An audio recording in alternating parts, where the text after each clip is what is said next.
Hi, my loves. Welcome back for another video. Today, I am finally doing the second part of my insecure attachment to money series. And we're going to be talking about codependency today. So, if you are a spiritual, heart-centered entrepreneur, this is for you.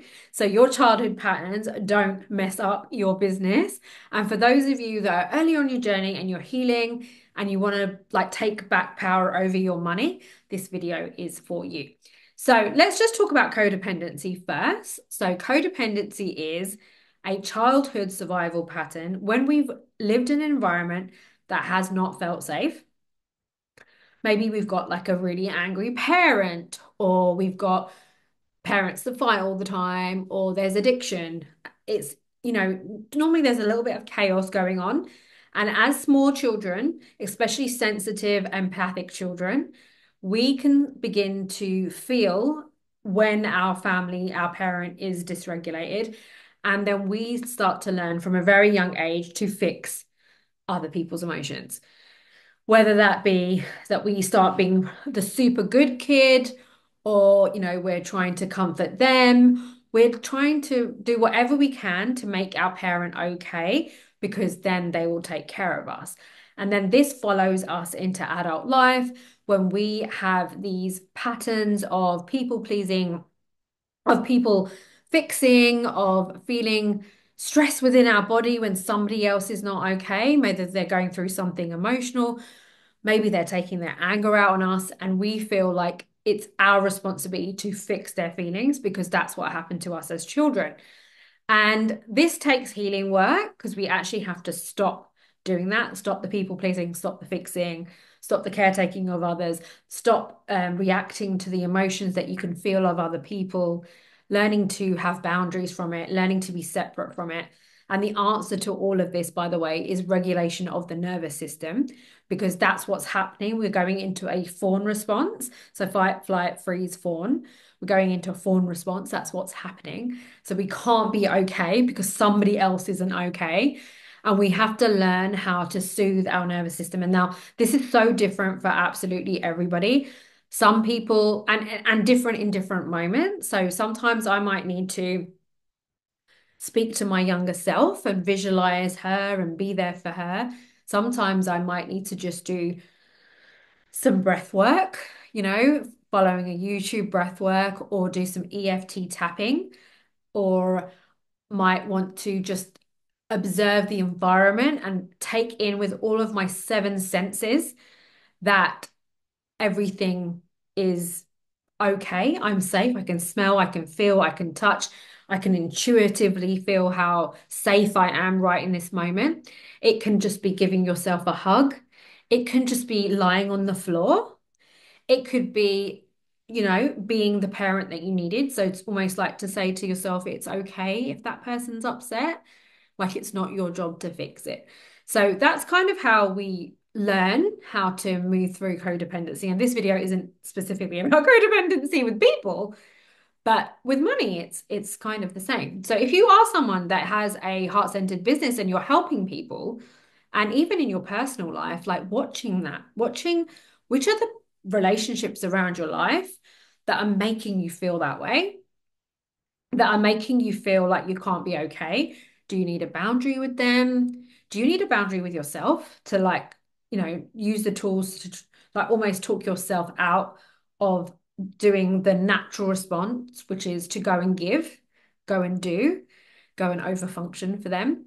And this really can follow us into our relationship with money as well. So we can become hyper vigilant about money. Is there enough? Is there going to be money next month? Is money okay? Have I got enough clients to be okay with money? Like, we can basically become so obsessed with it basically in that way. And it completely takes away from our peace in this present moment. Like, we can just, you could sit here and be in loads of debt and have no sales if you've got a business, and you could have a bad day or a good day, and you are in control and power over that. Money doesn't get to decide if you have a good day or a bad day. Money doesn't get to decide if you are regulated or not. And when we give our power to anything, even money, which is something that obviously we all need, then we're kind of putting it on a pedestal. We're kind of putting it as something that we have to chase, something that is outside of us, right? And that really means that we're going to continue chasing it. That is our insecure attachment because we can't be okay if money is not okay. We can't. How can we do that? So basically, we have to learn to be okay even when money isn't.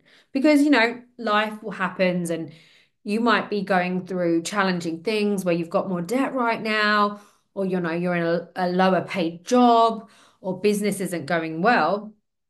But that doesn't mean that you're not worthy. That doesn't mean that you're not going good enough. That is just a representation of how worthy you thought you were like yesterday. That's all that shows.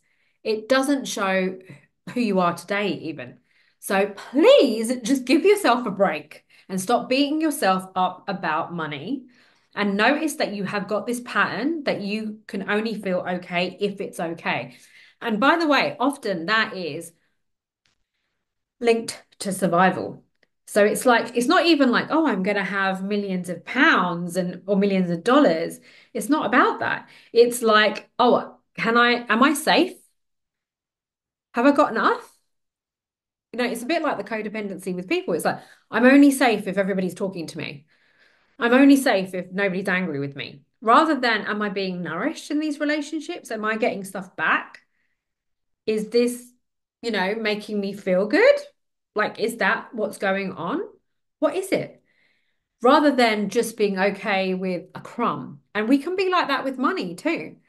So actually learning how to be neutral with money and being okay even when you do or do not have it is actually what makes you more powerful and more magnetic to money. And I know that sounds really like counterintuitive, but when I've been in my business now for 4 years, and last year I had a six-figure year, and the year before that I had £23,000 year.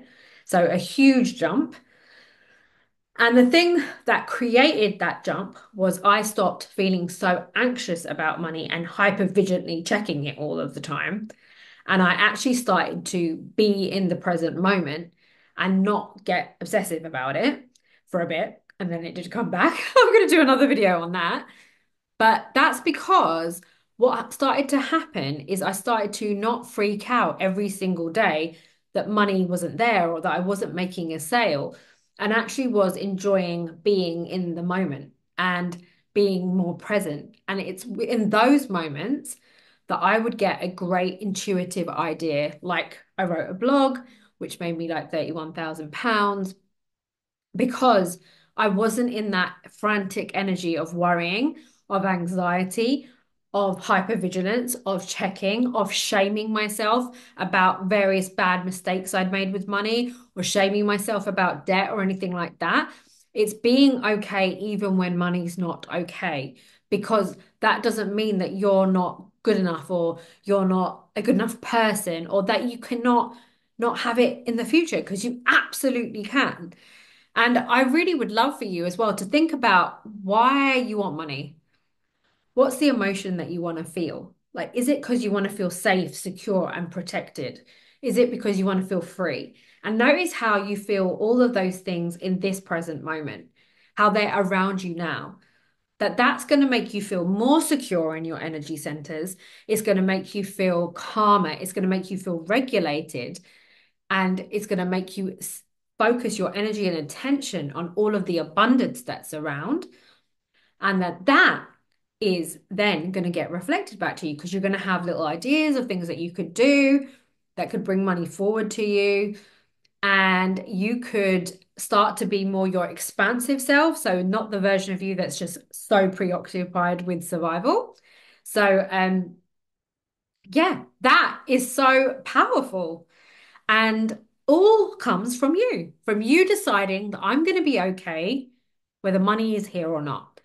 I went through many, many years being completely single, chasing after unavailable men. I was seriously codependent. And then I made a decision to stop. And it was very uncomfortable in my body because my body wanted to carry along with those old patterns, with the crappier guy, because that was better than being on my own. And then I made decisions to put that guy out of the way, more than one guy, and and learn how to feel okay without that, and learn how to feel loved and enough and nourished without it. And then soon enough, my reality changed because I believed I was worthy of more, because I believed I was good enough for more, then good enough came. And it's the same with money. So this is my invitation to you to notice when you are worrying about it and you are becoming hyper vigilant and you're telling yourself all these kinds of stories, and come back into the present moment. Remind yourself, why is it that you want money? So what have you put on that pedestal? What is the feeling that you actually really want? And find a way that you can find that in this present moment, and find the tools that help you to soothe and come back into your center. So there in NLP, we have two different states. We have the crash state and the and coach state. So crash state is like when you're having an anxiety, when you're upset with someone, when you've like triggered a negative emotion and you're feeling a contraction in your body. Whereas coach state is when you are having a moment where you feel peace and calm. It might be watching a sunset. It may be when you're on holiday, but you've got an experience. Maybe it's holding a baby, but you've got that experience. And what we want to do is we want to strengthen that muscle more and more so that you are able to, really feel in this present moment. And that then connects you to your whole brain, not just a small part of it. And you can come up with the downloads that are going to help you with sorting out your financial situation. So codependency isn't just for people, it's also for our relationship with money. And if you would like to work through some of these deeper layers here with money, so for example, like any inner child stuff you got with money, any childhood stuff, any ancestral trauma, any feelings around how worthy you feel, like you couldn't even ask for like 10 times what you get now because you just don't think it's possible. You just don't think you're worthy. You have a struggle with, receiving. So you'll give and give and give, but you don't receive. I have got a 5-day money challenge coming up in the 21st of October for 5 days, where we will be tapping on a different chakra every single day. If that has passed when you're watching this video, you can purchase it. So it's free for that week. But after that, you can purchase it for £44. So I'm going to leave that below, where I'm going to be sharing lots and lots and lots of tips on how you can really find that peace around money and start to call in that new energy that will attract more into your life. So I am super excited to do that. It's in a couple of weeks now, and to really help people to get over this codependency. Because when we have codependency with money and we are obsessed with surviving, we are not really stepping into our power, because there is so much within your heart, within your soul, that you're here to do. And when you are constantly in that energy of lack and survival, you won't be able to take action to be your expansive self. So that is why we need to regulate and soothe this down. And even just noticing when you are being codependent with it. And even successful entrepreneurs that have made lots of money, when they reach their goal, they feel nothing. So that's why they then chase the next one. And it is absolutely an addiction. So, whether it's here or whether it's not, whether it's up or down, it's it's meant to be nourishing. It's meant to be enjoyable. It's meant to take care of you. It's not meant to recreate the chaos of your childhood if you are an entrepreneur. And if you are somebody that's like, this is great, Manpreet, but how is that going to get me money? And honestly, it's the magical ways it's going to get you money, because you're going to stop freaking out and then doing things which just keep you in survival and stuck. So that means you might do a crappy job where you're underpaid, or go do something for like a really low amount of money. Whereas when you do this work, you can go, oh, maybe I'll apply for this job. I remember when I was in the corporate world, when I did this work, I was like, oh, my job is just not paying me enough and I'm not happy here. And I felt brave enough to look for another job. And another time I went into a shop and I won a car because something in my mind went, you know what, you should fill that in because you're going to win. And I did win. So there are miracles all around us, and you just have to be open to them and be able to hear them. And you're not going to be able to hear them if you're freaking out and you're in your survival and you're being like codependent with money. So take money off the pedestal, bring it shoulder to shoulder with you, make the decision to forgive yourself and have compassion for your mistakes when it comes to money, for your low self-worth, and decide today to take back your power over money. I hope you enjoyed this video. Do like and subscribe, and all the details for the challenge are below, and I'll see you in the next one.